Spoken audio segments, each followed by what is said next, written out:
Hello नमस्कार, स्वागत है एक बार फिर से आप सभी का अपने जी रसायन यूट्यूब चैनल।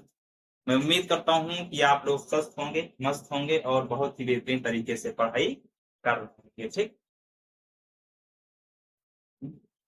तो देखिए तो क्या है कि जैसे कि इसमें हम क्या कर रहे हैं, टॉपिक वाइज अपना सिलेबस कंप्लीट करते चल रहे हैं। टॉपिक वाइज में हमारा जैसे चैप्टर आता है, चैप्टर में एक एक टॉपिक करके हम फिनिश करते चल रहे हैं। तो आज का जो हमारा लेक्चर होने वाला है, इस लेक्चर में हम पोल राउस नियम देखेंगे। क्या देखेंगे? पोल राउस नियम के बारे में जानेंगे। और इसके पहले वाली लेक्चर में यानी कल वाली क्लास में हमने क्या देखा था? गिब्स ऊर्जा के बारे में जाना था। क्या जाना था? गिब्स ऊर्जा के बारे में जाना था। और उसी के साथ साम्य स्थिरांक के बारे में भी जाना था कि साम्य स्थिरांक ज्ञात कैसे करते हैं। और इसी साम्य स्थिरांक में हमने एक दो फार्मूले भी बताए थे कि उनको याद कैसे रखना है। गिब्स ऊर्जा का फार्मूला क्यों हमें याद रखना है? क्योंकि देखिए आपसे जो न्यूमेरिकल पूछे जाते हैं, जो क्वेश्चन पूछे जाते हैं, प्रश्न पूछे जाते हैं, वो क्या कहते हैं कि फार्मूले के आधार पर ही ज्ञात कर सकते हैं। क्योंकि ये केमिस्ट्री, इसमें आप एक्स्ट्रा एफर्ट नहीं लगा सकते हैं ना, जितना पूछा जाए उतना ही बता सकते हैं। तो इसीलिए इसके फार्मूले को याद होना क्या है, महत्वपूर्ण, अनिवार्य है। तो हम इसको धीरे धीरे हम फिनिश करते चले। ठीक, और आज का जो हमारा लेक्चर होने वाला है, इस लेक्चर में वैद्युत रसायन का लास्ट टॉपिक होगा। इसके बाद हम नए चैप्टर पे अपने आ जाएंगे, फिर उसमें टॉपिक वाइज को हम खत्म करेंगे। ठीक, तो चलिए हम देखते हैं, अपनी क्लास पे आते हैं कि आज का हमारा मुद्दा क्या होने वाला है, आज हम पढ़ने क्या वाले हैं। ठीक, तो सबसे पहले देखने से पहले आप लोग क्या करिएगा कि इवेंट को लाइक करिएगा, शेयर करिएगा, और जितने हमारे नए साथी हैं चैनल को सब्सक्राइब जरूर करेंगे। सब्सक्राइब करने के बाद बेल आइकन की बटन को जरूर प्रेस करेंगे, ताकि हमारी हर वीडियो का नोटिफिकेशन सबसे पहले आप तक पहुंचता रहे। ठीक, और हाँ, कुछ बच्चे कमेंट करते हैं ना कि सर मैं इंग्लिश का स्टूडेंट हूँ, मैं कैसे, तो देखिए मैं बाइक पर लैंग्वेज पढ़ाने की कोशिश करूंगा। बट ये मेनली, ये जो मेन फोकस करके क्लास चलती है, वो सिर्फ हिंदी मीडियम वालों के लिए ही चलती है, हिंदी बोर्ड वालों के लिए चलती है। जैसे राजस्थान हुआ, एमपी हुआ, यूपी बोर्ड हुआ, बिहार बोर्ड हुआ, जितने भी हिंदी भाषी बहुल क्षेत्र वाले बोर्ड हैं, उनके लिए क्लासें हैं। ठीक, बट अगर आपको थोड़ी बहुत इंग्लिश आती है, थोड़ी बहुत हिंदी आती है, तब तो काम चल जाएगा, क्योंकि बाइक पर लैंग्वेज में पढ़ाना ही पड़ता है। जैसे आप मान लीजिए इलेक्ट्रोकेमिस्ट्री में वैद्युत रसायन है, अगर आप इलेक्ट्रोकेमिस्ट्री ऐसे भी लिख सकते हो ना। आप अगर इलेक्ट्रोकेमिस्ट्री ऐसे भी लिख रहे हो तो कोई दिक्कत नहीं। इलेक्ट्रोकेमिस्ट्री आप ऐसे भी लिख रहे हो तो कोई दिक्कत नहीं है, क्योंकि इलेक्ट्रोकेमिस्ट्री, इलेक्ट्रो मतलब इंग्लिश या हिंदी एक ही होता है ना, और केमिस्ट्री में अधिकतर जो इंग्लिश वाले वर्ड होते हैं, क्या होते हैं? इंग्लिश वाले, इंग्लिश वाले जो वर्ड होते हैं ना, शब्द होते हैं, ये क्या होते हैं? हिंदी में ही प्रयोग किए जाते हैं, हिंदी में ही प्रयोग किए जाते हैं। ठीक, तो इसमें कंफ्यूज नहीं होइएगा, हम बाइक पर लैंग्वेज पढ़ाने की कोशिश करें। ठीक, तो चलिए आते हैं हम अपने मेन टॉपिक पे कि हमें आज पढ़ना क्या है। और हाँ, जो लोग कमेंट करते हैं ना, थोड़ा भाई पेशेंस रख के कमेंट किया करिए।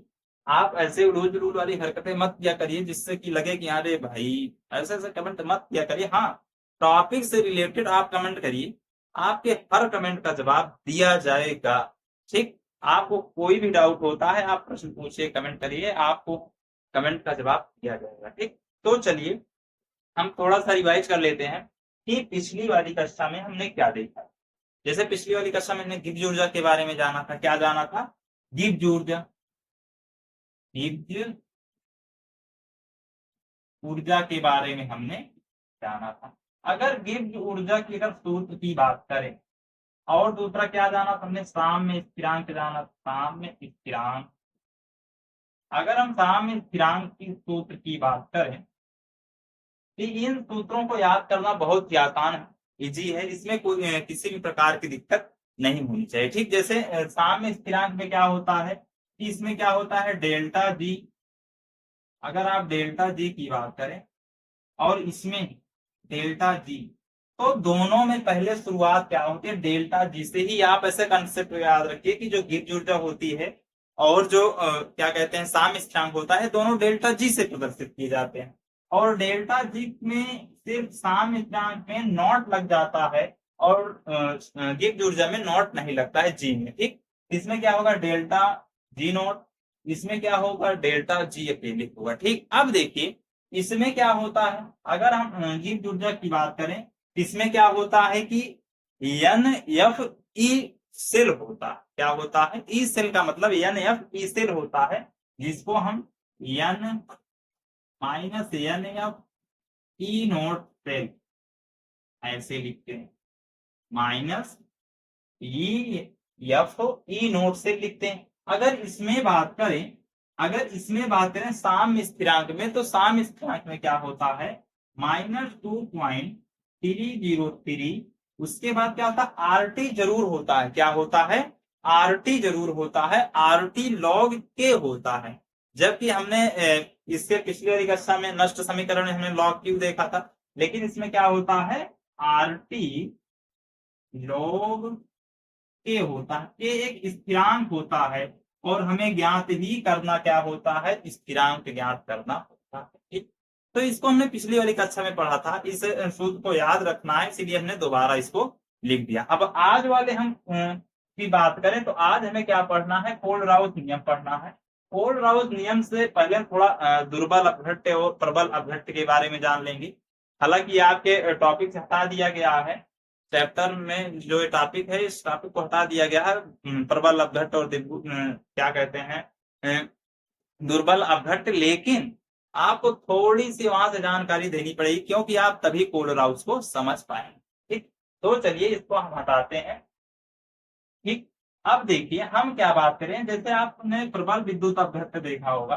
प्रबल विद्युत अपघट्य की अगर हम बात करें, तो उसका जो फिगर बनता है कुछ ऐसे बनता है, एक्स वाई अक्ष पे। ठीक, ये क्या होता है, लैम्डा इनफाइनाइट होता है।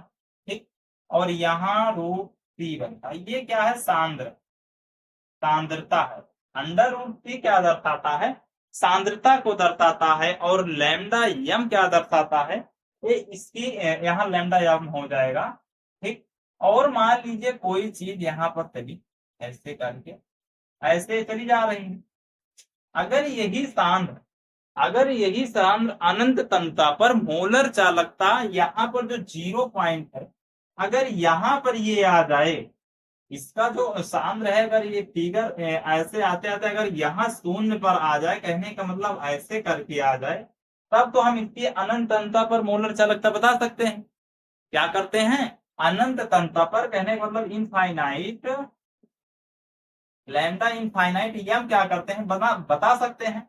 अनंत तनता पर मोलर चालकता बता सकते हैं। लेकिन अगर सांद्र, ये क्या है, सांद्रता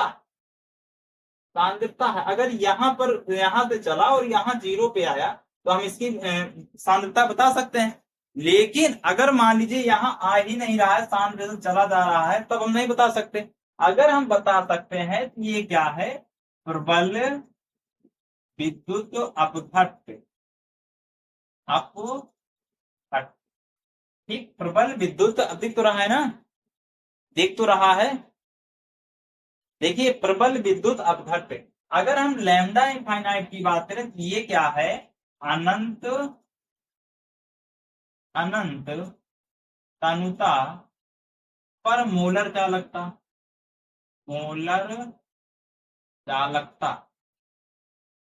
ठीक, अगर अनंत तनता पर मोलर चालकता ज्ञात की जा सकती है, तो यहाँ पर शून्य पर आना चाहिए, और यहाँ आ रहा है। और ये क्या है, प्रबल विद्युत अपघट्य है। कहने का मतलब इस फिगर से क्या किया जा सकता है, लैम्डा इनफाइनाइट यम ज्ञात किया जा सकता है, ज्ञात किया जा सकता है। ठीक, अगर मान लीजिए यहीं पर एक और फिगर दूसरा है, अगर हम दूसरे फिगर की बात करें, ऐसे इस पे मान लीजिए कोई सांद्रता है किसी की, और वो ऐसे आके ऐसे ऐसे चली जा रही है। ठीक, ये क्या हुआ, इसमें टच हो ही नहीं रहा है। क्या हो रहा है, इसमें टच हो ही नहीं रहा है, लैम्डा यम। ठीक, ये क्या है, लैम्डा यम। अगर मान लीजिए इसकी जो है, ये जो सांद्रता है, ये टच हो ही नहीं रही, ये ऐसे आई और ऐसे चली गई, तो हम इसको क्या करते हैं, अनंत तनता पर मोलर चालकता हम नहीं ज्ञात कर सकते। क्योंकि इसमें क्या है, जो चालकता है वो क्या है, इसमें टच ही नहीं हो रही। यहाँ पर कहीं टच ही नहीं हो रही है। जब टच नहीं हो रही है तो इसका मतलब ये क्या है, दुर्बल, दुर्बल अपघट, दुर्बल विद्युत अपघट या दुर्बल अपघट है। ठीक, दुर्बल अपघट्य है, इसीलिए इसको हम नहीं ज्ञात कर पा रहे हैं। ये क्या है, तो सांद्रीय है। अब देखिए इसमें क्या हो रहा है, सांद्रता को प्रबल विद्युत अपघट्य में ज्ञात किया जा सकता है। क्या किया जा सकता है, ज्ञात किया जा सकता है। और इसका जो सूत्र होता है वो क्या होता है, लैम्डा एम इक्वल टू क्या होता है, lambda infinite m minus b under root t. और इसी को क्या कहते हैं, ये जो सूत्र है ये प्रबल विद्युत अपघट्य ज्ञात करने के लिए है।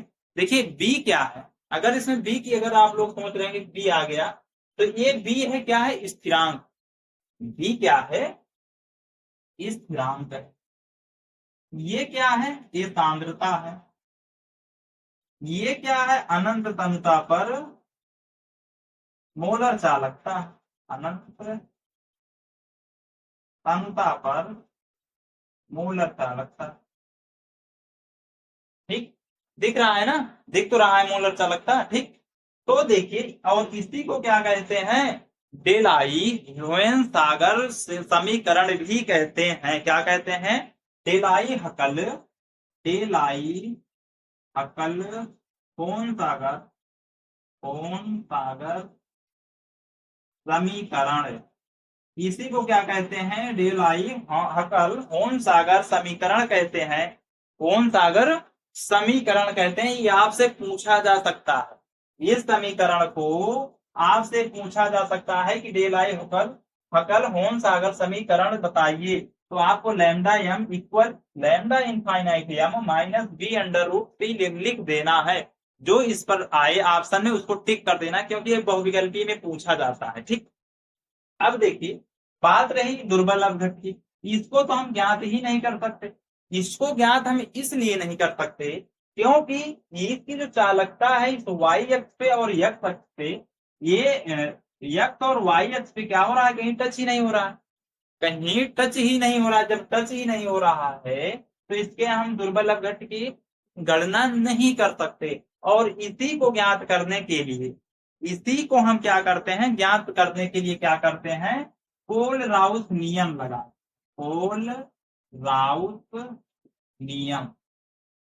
इसी को हम ज्ञात करने के लिए क्या करते हैं, कोल राउस नियम लगाते हैं। ठीक, इसमें क्या होता है, लैम्डा इनफाइनाइटियम नहीं ज्ञात कर सकते, नहीं ज्ञात कर सकते। ठीक, और इसी को ज्ञात करने के लिए हम क्या करते हैं, कोल राउस नियम पढ़ते हैं। ठीक, इसको आप लोग थोड़ा नोट करिए, उसके बाद हम थोड़ा इंक डाल लेते हैं, इंक डाल लेते हैं, उसके बाद हम आगे चलते हैं। ठीक, नोट करिए, नोट करिए तुरंत।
चलिए हटाएं, हटाएं। अब आते हैं कोल राउस नियम पर। ठीक, हटा रहे हैं।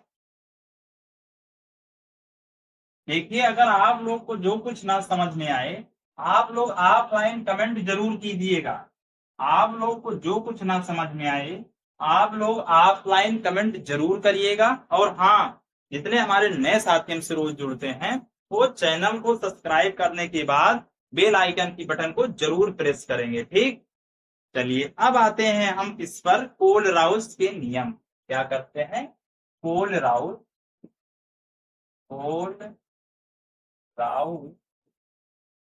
का नियम। अगर हम कोलराउस का नियम की बात करें, दिख तो रहा है ना, दिख तो रहा है ना, हाँ, कोलराउस के अगर हम नियम की बात करें, या इसे स्वतंत्र आयनों का स्वतंत्र प्रवाह का नियम भी कहते हैं। क्या कहते हैं, या आयनों के स्वतंत्र प्रवाह का नियम, स्वतंत्र प्रवाह का नियम, ठीक। कोलराउस नियम कहें या आयनों के स्वतंत्र प्रवाह का नियम कहें, दोनों एक ही बात है, ठीक। देखिए, अगर कोलराउस के नियम की बात करें तो ये अनंत तन्यता पर क्या करता है, उसके धनायनों और ऋणायनों क्या है, मोलर चालकता के विद्युत अपघट्ट के ऋणायनों और धनायनों के योग के बराबर होता है। क्या होता है, योग के बराबर होता है। अगर मान लीजिए किसी विद्युत अपघट्ट को क्या करते हैं, जैसे हम क्या करते हैं, लैम्डा इनफाइनाइट यम से प्रदर्शित करते हैं। लैम्डा इनफाइनाइट यम से प्रदर्शित करने का मतलब है कि ये विद्युत अपघट्ट क्या है, ये क्या है, ये यम है, ठीक। ये क्या है, विद्युत अपघट्ट है, ठीक। इक्वल में क्या होता है, देखिए जो विद्युत अपघट्ट होता है, किसी भी विद्युत अपघट्ट की अनंत तनुता पर, अनंत तनुता का मतलब यहाँ इनफाइनाइट लग गया, यानी अनंत तनुता पर मोलर चालकता क्या होती है, उस विद्युत अपघट्ट के धनायनों तथा ऋण आयनों के योग के बराबर होती है। धनायनों ऋणायनों का मतलब है कि लैम्डा इनफाइनाइट यम, यहाँ क्या हो जाएगा, धनायन प्लस में लैम्डा इनफाइनाइट यम, यहाँ क्या हो जाएगा, ऋण आयन, ऋण आयन। अब देखिए क्या हुआ, किसी भी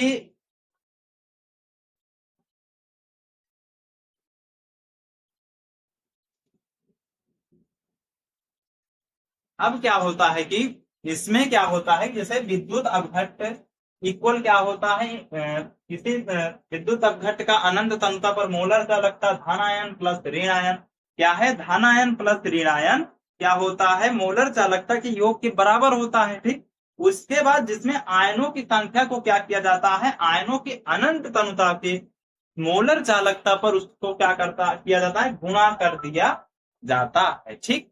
तो ये हमारा क्या है, कोलराउस नियम का सिर्फ सूत्र, ये क्या है, फार्मूला, फार्मूला, ठीक। अगर इसकी हम डिफिनेशन की बात करें, परिभाषा की बात करें, परिभाषा, तो इसको हमने इसलिए पहले लिखा है कि परिभाषा इसी से आ जाएगी, परिभाषा हमारी इसी से निकल कर आएगी और बड़े आसान शब्दों में निकल कर आएगी। कि देखिए पहले क्या करें, किसी भी विद्युत अपघट्ट, क्या करेंगे, किसी भी विद्युत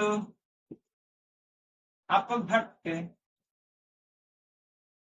किसी भी विद्युत अपघट्ट की मोलर चालकता, यानी किसी भी विद्युत अपघट्ट की क्या कहेंगे, अपघट्ट की अनंत तनुता पर मोलर चालकता, मोलर चालकता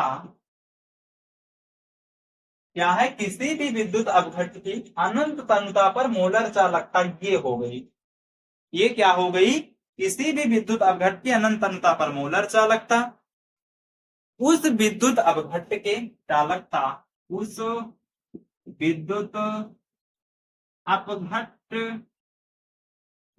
अपघट्ट के धनायन धनायन धनायन तथा ऋणायन क्या है, ऋणायन, देखिए क्या है, विद्युत अपघट्ट, उस विद्युत अपघट्ट के धनायन तथा ऋणायन के अनंत तनुता पर क्या है, अनंत तनुता पर, अनंत तनुता, देखिए क्या है, ये भी अनंत तनुता होगा ना, अनंत तनुता पर ये भी तो होगा, क्योंकि इसमें भी लैम्डा इनफाइनाइट यम है, कहने का मतलब अनंत तंता पर मोलर चालकता, मोलर चालकता के योग के बराबर होता है, योग के बराबर होता है। क्या होता है? बराबर होता है, जिसमें आयनों की संख्या, आयनों की संख्या का मतलब ये है, देखिए पहले लिखते हैं कि जिसमें आयनों की संख्या क्या है, आयनों की संख्या क्या है, जिसमें आयनों की संख्या, संख्या को आयनों की अनंत तंता पर, आयनों की क्या है, संख्या को आयनों के अनंत तंता, क्या है, अनंत तंता, अनंत तंता अनंत तंता पर मोलर चालकता क्या कर की जाती है कि संख्या से गुणा किया जाता है। अनंत तंता की मोलर चालकता, मोलर चालकता से गुणा किया जाता है, से गुणा किया जाता है, किया जाता। ठीक, देखिए जिसमें आयनों की संख्या को आयनों के अनंत तंता की मोलर चालकता से गुणा किया जाता है। कहने का मतलब जैसे आपके पास क्या हो गया, आपके पास मान लीजिए BaCl2 हो गया, क्या हो गया, अगर मान लीजिए BaCl2 है, जैसे मान लीजिए BaCl2, तो इसमें क्या हुआ, ये जो 2 है ये क्या है, आयनों की संख्या, आयनों की संख्या है कि नहीं है, आयनों की संख्या है। ठीक, और इसी आयनों की संख्या को क्या करते हैं कि मोलर चालकता से गुणा कर देते हैं। इसके मतलब लैम्डा के आगे जैसे इसमें BaCl2 है, ये क्या होगा, माइनस चार्ज होगा, इस पे प्लस होगा, तो ऋणायन है, तो ये जो 2 है इसके यहां पर लाके 2 से मल्टीप्लाई कर दिया जाता है, जिसे हम क्या कहते हैं कि उनकी संख्या से गुणा किया जाता है। ठीक,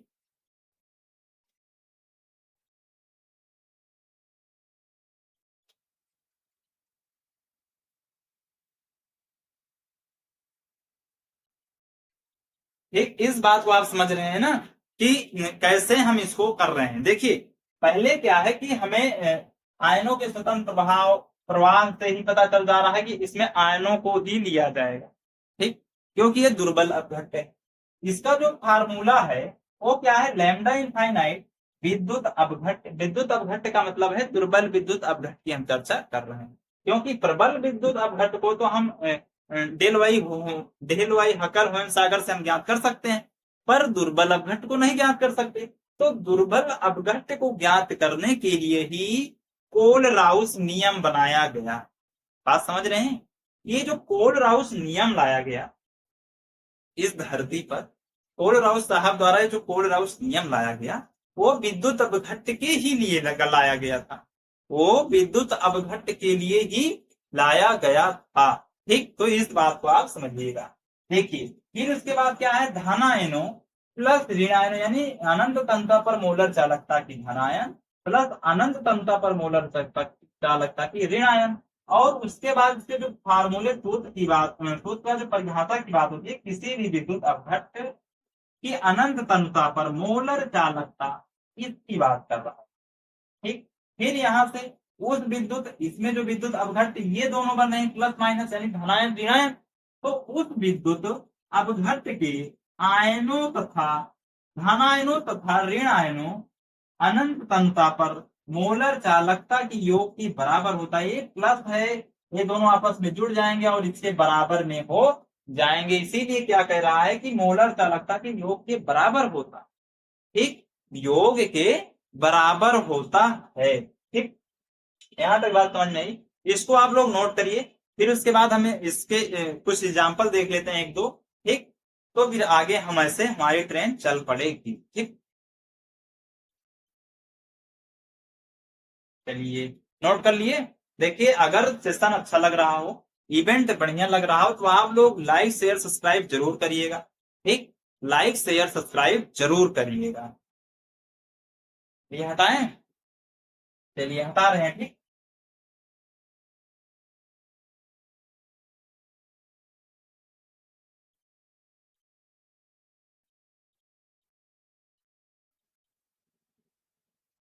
देखिए अगर इसमें एक दो एग्जाम्पल की बात करें या उदाहरण की बात करें, हम किसकी बात करें, अगर हम उदाहरण की बात करें एग्जाम्पल, तो क्या है कि जैसे मान लीजिए आपके पास क्या है, मान लीजिए विद्युत अपघट्ट है कि कोई भी विद्युत अपघट्ट है, मान लीजिए क्या है लैम्डा इनफाइनाइट एम बराबर क्या है आपके पास एन ए सी एल। ऐसे प्रश्न दिए जाते हैं, ऐसे प्रश्न दिए जाते हैं सेम टू एग्जैक्ट ऐसे ही पूछे जाते हैं। मान लीजिए आपके पास लैम्डा इनफाइनाइट एम बी ए सी एल टू, ऐसे प्रश्न एग्जैक्ट आपसे पूछा जाएगा, एग्जैक्ट आपसे ऐसे पूछा जाएगा। अब इसको आप कैसे ज्ञात करेंगे।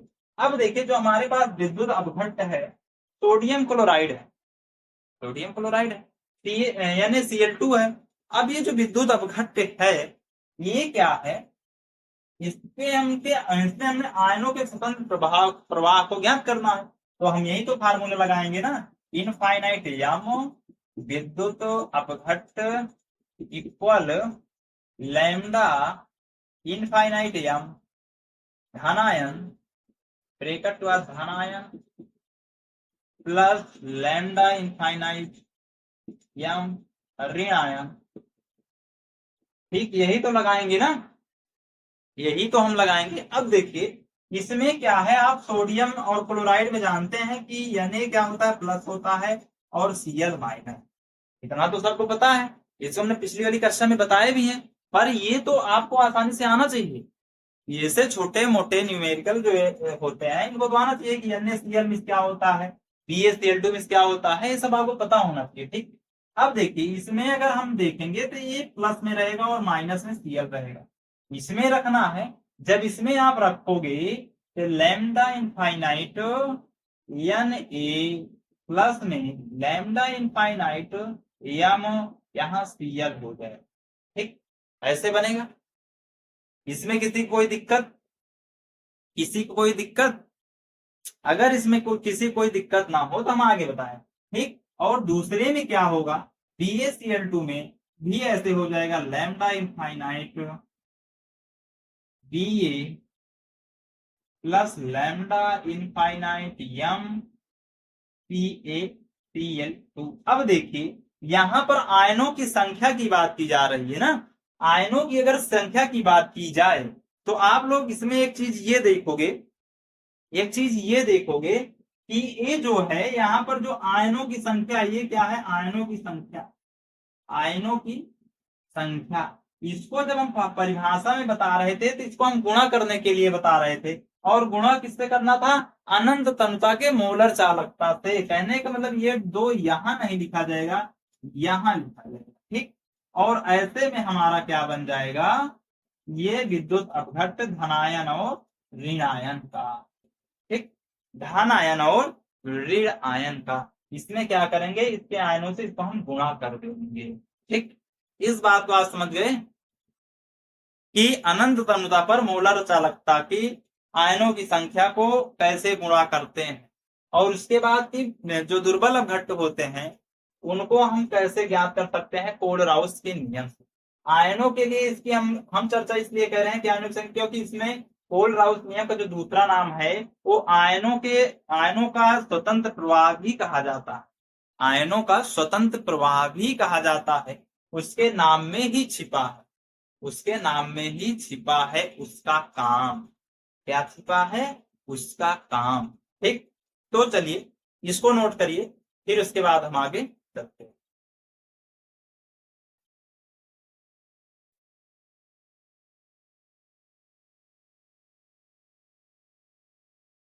चलिए चलिए हटाएं, नोट कर लिए।